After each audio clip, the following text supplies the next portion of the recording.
Ինչ? Թե կուղարկենք, եթե կա այդ շալվարը, ես չեմ։ Կարող եմ դադարեցնել։ Պարոն Կարապետյան, սկզբից սկսենք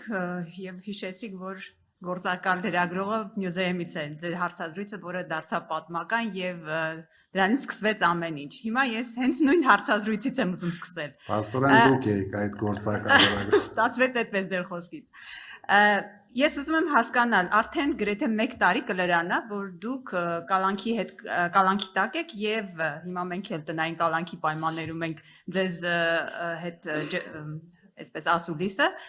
դուք հայտարարել եք, որ մեր ձևով կմասնակցենք պաշտպանելով եկեղեցու հետ կապված քաղաքականությունը,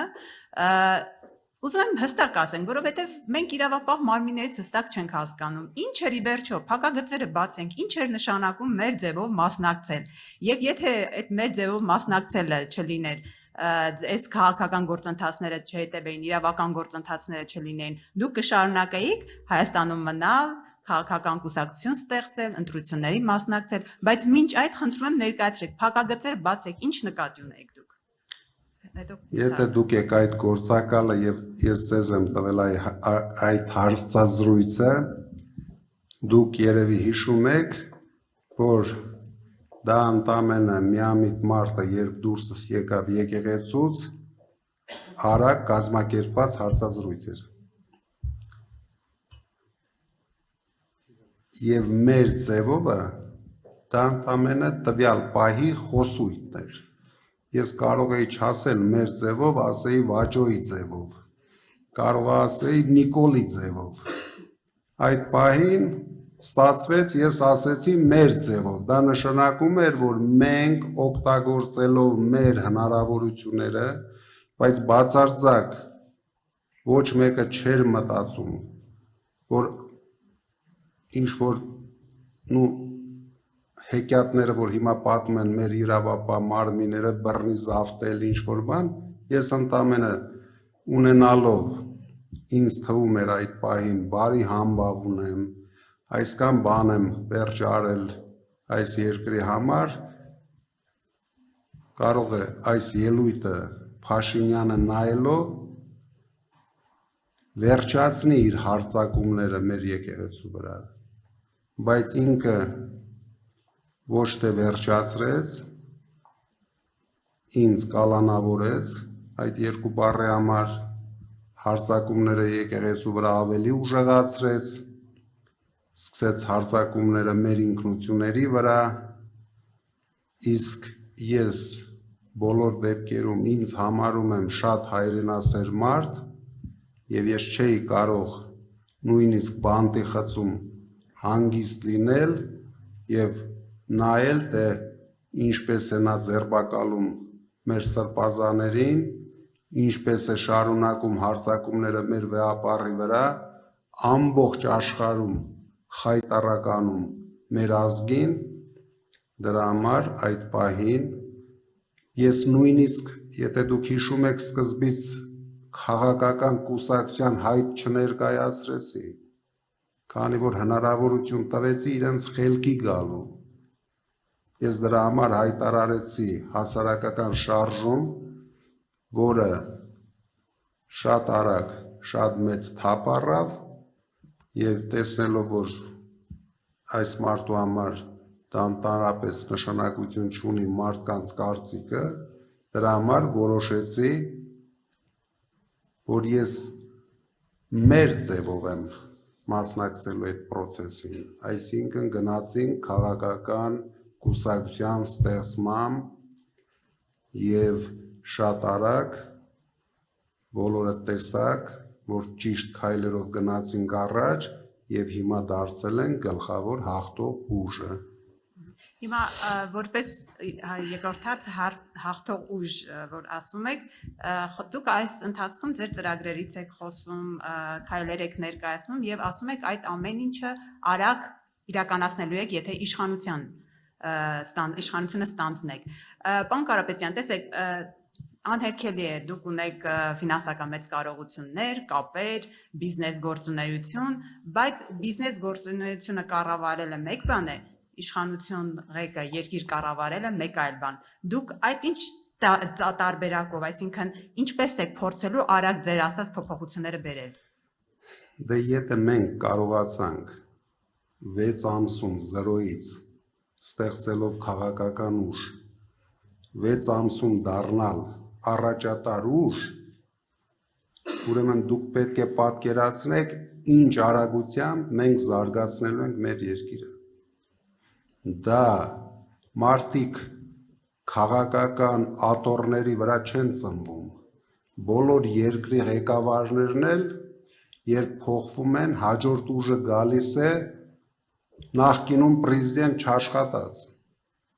Միայն Տրամպին է հաջողվել մեկ անգամ աշխատած հետ գալ։ Այսինքն դա ինչ է նշանակում։ Հիմա Հայաստանում ղեկավար կարող են աշխատել 4 մարդուց բաղկացած, այսինքն 4 մարդ։ Քանի որ ցանկացած նոր մարդ դուք մեր ժողովուրդը տասնյակ տարիներ գոռում է, որ փոփոխություն է ուզում։ Փոփոխություն դա նշանակում է առաջի հերթին իշխանության փոփոխություն, մարդկանց փոփոխություն, նոր մոտեցումներ կառավարման, որովհետև կյանքը առաջ է գնում, մարդիկ ովքեր կառավարել են, արդեն կառավարել են։ Ես չեմ ասում լավ են կառավարել, վատ են կառավարել, որովհետև ամեն մի մարդ կառավարում է իր ձևով։ Մենք կառավարելու ենք մեր ձևով։ Շատ մեծ արագությամբ տանելու ենք մեր երկիրը զարգացման, բերելու ենք փոփոխություններ ամեն ինչի մեջ, որովհետև դուք չեք պատկերացնում ինչ արագությամբ կյանքը փոխվում եւ զարգացումներ են լինում աշխարհում։ Իսկ դուք ում եք տեսնում այսօր, որ ունեն, սա մի քիչ կարող է մեծամտաբար ես ասեմ, բայց այդ հնարավորությունները, այդ միջազգային կապերը, որ կարող են օգտագործել եւ մեր երկիրը դարձնել տարածաշրջանում ամենազարգացող երկիրը։ Համենայն դեպս ես չեմ տեսնում։ Միգուցե մարդկանց կվիրավորեմ սրանով, բայց ես անկեղծ եմ ասում։ Չպարտապես ձեր փորձառության մասին էր խոսքը, ձեր թիմի փորձառության մասին էր խոսքը։ Դե փորձառու նորից եմ կրկնում, մենք խոսում ենք առաջնորդության մասին, մենք ասում ենք ցանկացած, սենց ասեմ, բան, եթե դու կարող ես առաջնորդել ճիշտ, ունենալու ես հաջողություն։ Բացարձակ կապ չունի, ես 3 բիզնեսմեն եմ եղել, կարող է ինձնից մի 5 տարի հետո ամենալավագույն կոսմոնավտը դառնա։ Այսինքն ձեր առաջարկությունը ինչ է, մենք սահմանափակվենք 4 մարդու մեջ եւ ասենք Փաշինյան, հիմա դու տեղափոխի նորից Պետրոսյանին, հետո Պետրոսյանը կտա Քոչարյանին, հետո Քոչարյանը կտա Սարգսյանին,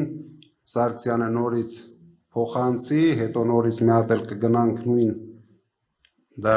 իրոք ճիշտ։ Իմ առաջարկը Հայաստանը փորձադաշտ չդառնալն է, պարոն Կարապետյան։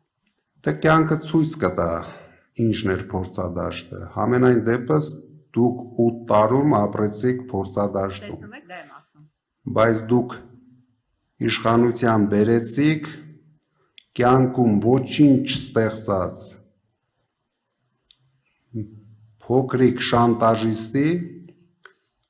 ով իր ապրուստը ձևավորում էր շանտաժներով։ Ինչը հիմա անում է, հիմա դու գիտեք ինքը ինչ է անում Ռուսաստանից, շանտաժ է անում։ Պամպերսը հակը շանտաժ է անում։ Որտեվ օգտագործում է այս ժամանակահատվածը, ինչը տեսնում է Ռուսաստանը գտնվում է ինչ-որ պատերազմական վիճակում, կարող է օգտվել իր ծառայություններից։ Մենք, ես նորից եմ կրկնում, բերելու ենք ճիշտ կայուն խաղաղություն, մենք բերելու ենք վերջապես մեր ժողովրդին բարեկեցություն, վերացնելու ենք աղքատությունը մեր երկրում։ Ես ուզում եմ դուք դա լսեք, չգնաք ուրիշ ճանապարհներով, մեր երկրին այսպիսի առաջնորդություն է պետք։ Եթե դուք կարաք նորից անուներ տակ, պատրաստ ենք քննարկենք։ Դրա համար մենք գնալու ենք հաղթենք եւ մեր գլխավոր նպատակը չմասնակցել ոչ մի խոսույթների ներկա նախկին, այլ առաջնորդել մեր երկիրը, համախմբել մեր ժողովրդին եւ ես կուզենայի, որ դուք 5 տարի հետո այստեղ այս նույն հարցը ինձ տայիք, փորձի մասին։